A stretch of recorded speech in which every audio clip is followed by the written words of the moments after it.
৯ নং ওয়ার্ড খিদিরপুর। আমাদের খিদিরপুরের শহীদার সাদেক ভাইয়ের ছেলে মোহাম্মদ আতিকুর, সে বিএমটি করতো।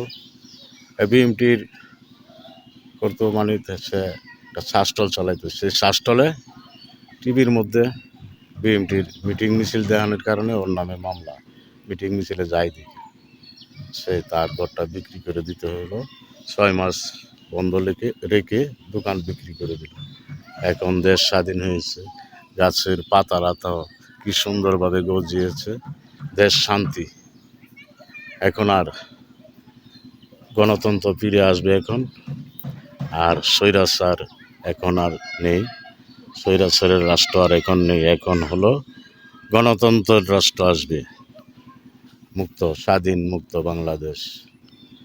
মুক্ত একটা ছেলের নাম আন্দোলনে মানুষের পানি দিত, তাকেও তারা স্বৈরাচারের পুলিশে গুলি করে মেরে দিয়েছে, 2 হাত পেতে দিয়েছে।